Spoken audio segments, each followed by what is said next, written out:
Intervals are the gaps between the notes.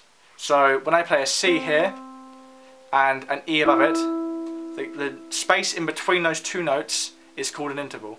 Now intervals are inherent parts of music. They're what give melodies their distinct sound, they're what chords are built out of.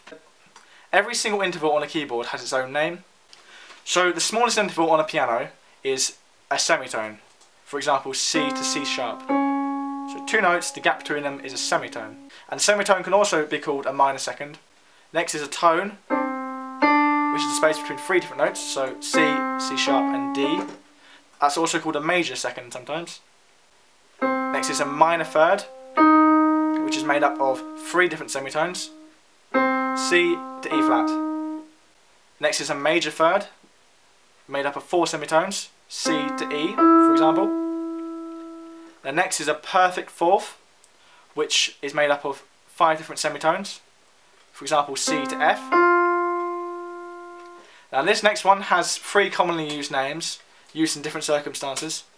It's often commonly used as a tritone, as it's made up of three tones, therefore made up of six semitones. It can also be called an augmented fourth, as we're adding one semitone to a fourth, or sometimes called a diminished fifth, as we're going down one semitone from the fifth, which is the next interval which I was going to get to, which is 7 semitones, C to G, perfect fifth. Next interval is a minor sixth, it's 8 semitones, a major sixth, that's 9 semitones, a minor 7, which is 10 semitones, and then lastly a major seventh, which is 11 semitones. And obviously if I do 12 semitones, as we have 12 notes, I'm up the octave, so that's C to C, an octave, 12 semitones. Obviously you can go higher than that with intervals, they're called upper chord extensions, but we'll find that in another video later on.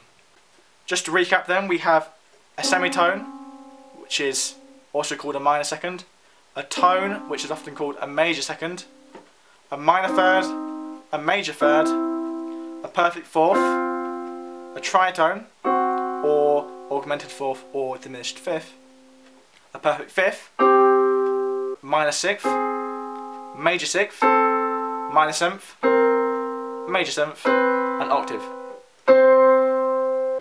There are smaller intervals than a semitone, for example a quarter tone, which is half a semitone, but those can only be achieved on instruments like a cello or a violin, where you can play the spaces in between the notes. So here on the screen we have all 12 intervals, just to round off. If you would like to learn more about being able to detect these intervals by ear, click down here for my next video about relating intervals to certain songs that you can use as reference points. Thanks for watching, and I'll see you soon.